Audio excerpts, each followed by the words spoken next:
Hey guys, it's Rachel. Welcome back. Today we are going to be doing something kind of different. I'm doing a book tag today. No one tagged me, but Noelle Gallagher put out this Cupid tag on her channel, and she was just like, if you want to do it, do it. So I'm doing it. And it's obviously supposed to be for Valentine's Day, and I realized like halfway through today that I am not dressed for a Valentine video at all.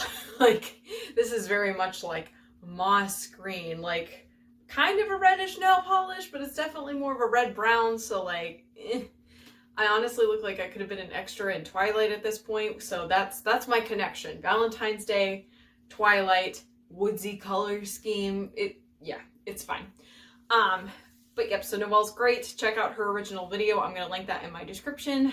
And let's take a look at her prompts. Her video was really cool because she sampled like Valentine candy while she was filming the video. I thought that was fabulous. I did not want to buy a whole bunch of candy for this, so I'm not doing that. That was her personal touch, but I'm gonna talk about her little prompts that she gave us, and we're gonna have fun.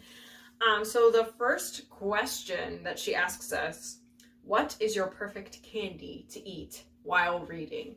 And for me, it's M&Ms. I love M&Ms, and like I usually just have like a little bit next to me. If I'm going to have candy next to me, just have a little bit of M&Ms and just kind of as you go.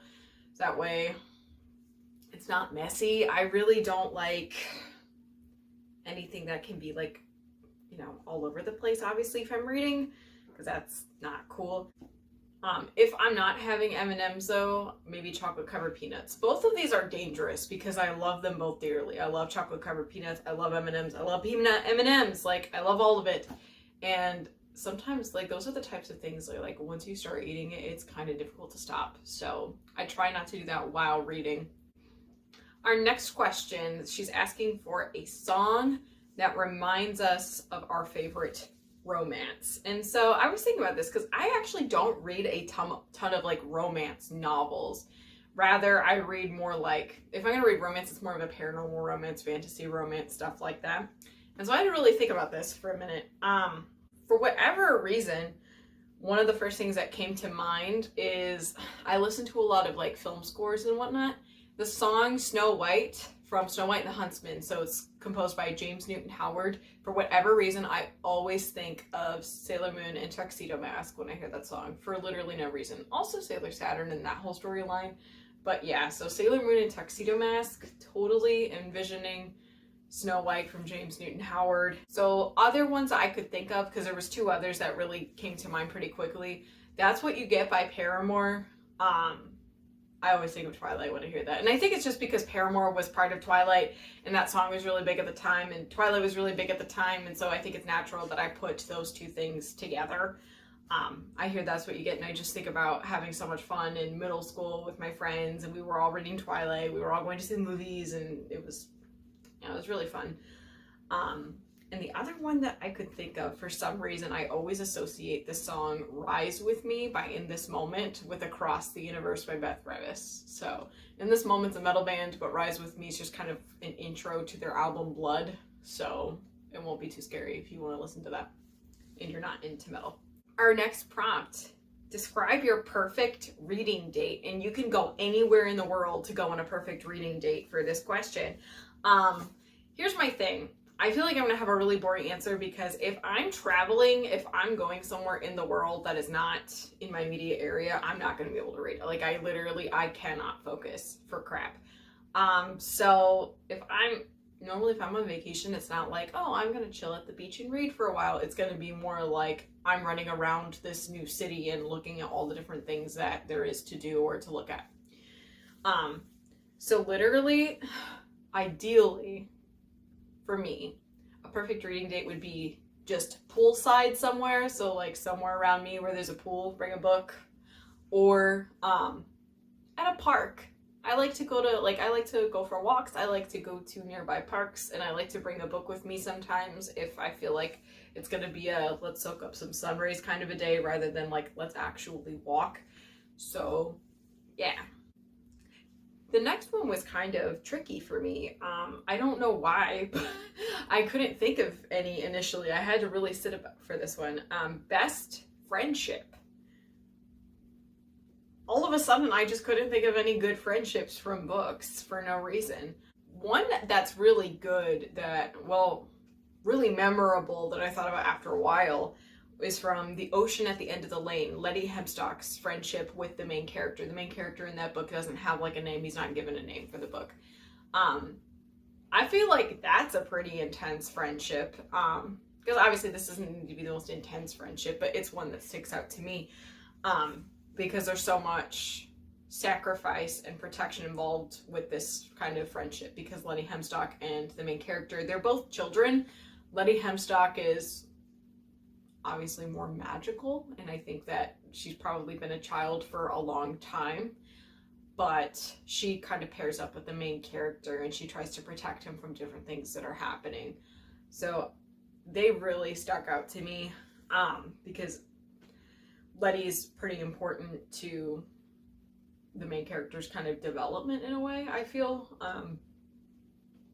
in the things that they went through together kind of stuck with him, in the sacrifices that she makes to protect him stick with him. Other ones that stick out to me, Manon and Astrid from the Throne of Glass series. If you know, you know. Some of the very few moments that Manon kind of seems to have a heart is when she's with Astrid. And Astrid is always trying to keep her strong as well. So it's definitely a different dynamic. They're both very tough people, but you could really see the love between those two as friends.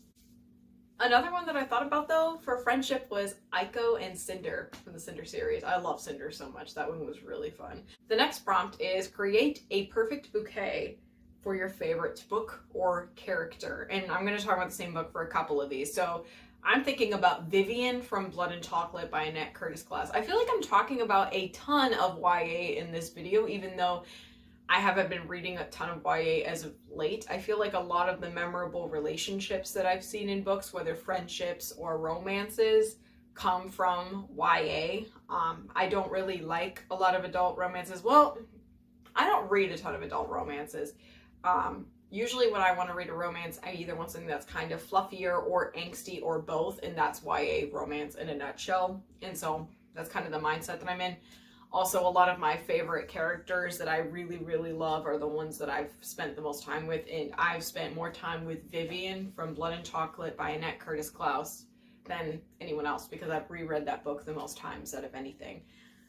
Vivian is just super beautiful, alpha female, kind of wild, and I want to make her a bouquet to represent her, primarily with a bunch of tiger lilies. And tiger lilies are also my favorite flower, and I think that they're perfect for her. They're vibrant, they're beautiful, they're wild. And mixing in with just some kind of neutral, like whitish or maybe bluish wild flowers. I think that that's perfect for her. So nothing fancy, but super vibrant and pretty and memorable. The next one is a romance that I don't necessarily need a sequel for, but I would love to just have a little bit more to check on the characters to make sure that they're doing okay. And I don't want to spoil it. Even though Blood and Chocolate's been out forever, it's super underrated. So I'm just going to say it this way. I would love to check on Vivian and her man. Because we don't have that much time with them together. There's a lot of turbulence. And I feel like I don't just want to know how their relationship's doing. I want to know how their relationship has affected Vivian's relationship with the rest of the pack. Blood and Chocolate's about werewolves. I want to see how that kind of influences that. I want to see Vivian kind of taking on more leadership roles with her partner's kind of assistance as well. But yeah, just to kind of see them grow. And also, I would sell an organ to read more by Annette Curtis Claus. Like, Homegirl, she gave us Blood and Chocolate, she gave us The Silver Kiss, and she had a couple other ones, but those two are like a couple of my favorite books of all time. And then she's just kind of like vibing. Like, she hasn't put out a book, I think, since like 2008. I love her writing so much. For some reason, what she does just vibes with me. I would give anything to just have like a little bit more from her. Okay, so this one is fun. So we can either pick from a book or a movie, but we need to think of a date that you would want to go on from a movie. So a date or a book. So a date that you've seen in a book or a film that you yourself would like to go on. And for me, I don't see how there's possibly any other answer than Lizzie McGuire movie. Lizzie and Paolo just roaming around Rome, looking at fireworks and stuff. Like, give me that. I want to travel with somebody. That would be fabulous. Our next one is favorite nickname from a romance. And I'm assuming that maybe this is just because I don't read a lot of straight up romance that I just couldn't think of anything. Oops. So I'm going with Fireheart, I guess, from Throne of Glass, which is weird because that's what Aelin was called by her family as well, like way before. But I know that Rowan has called her that too. So we're sticking with it. I think that this is the last one. So the most anticipated romance from 2022, or just a romance that I haven't gotten to yet that I'm most excited to read. We're gonna go with that because I barely know what's coming out in 2022. I'm really bad about that. Like, I rarely ever know like what new releases are kind of on the horizon. I pretty much know it when it comes out, and that's it. So I'm gonna kind of go look at my backlog and my TBR. I really would love to read The Mirror Season by Anna Marie Meckelmore. I don't think that a romance is necessarily the center. I'm not even 100% sure if it's a romance, but every single book that I've read by them it has some sort of love story at the center. So I'm assuming that might take place. Even if there's not a romance in this book, there's guaranteed a really strong friendship. I did double check. Anna Marie Meckelmore, they also have a book coming out this year, and I knew about this, I just didn't really remember when it came out. Oh crap, I just looked at it. What is it called? Self-Made Boys? Something like that. It's a gay Gatsby retelling, okay? And so I'm assuming if we're making it a gay Gatsby, we're gonna have some romance in there. Because even if it's like super connected to the Great Gatsby, like the OG, you're at least gonna have the relationship between Jay and Daisy. And I believe that Jay and Daisy in Anna Marie's retelling, I believe that they are LGBT, but then I don't really know. I feel like there's got to be a Nick and Jay action in there somewhere. Like, why would you retell The Great Gatsby without that? But who knows? Anna Marie Meckelmore, I trust them with pretty much anything. So I'm behind on Anna Marie stuff. I need to catch up. I've only read half of their catalog at this point. I need to read the latter half. I've read the first 3. I need to read the other ones. So, but yeah, The Mirror Season and then Self-Made Boys. Cool. All right, so happy Valentine's, everybody. If Valentine's Day is your least favorite holiday, if you're sad, if you're triggered in some way, do yourself a favor and just buy a bag of Valentine candy anyway. You know, buy a cookie, buy yourself like a little Valentine cake from Walmart or something like that. Buy yourself a little treat and take care of yourself, you know? I know for some of us it's hard to like love ourselves, but take care of yourself, read a book, have fun. See you next time. Bye.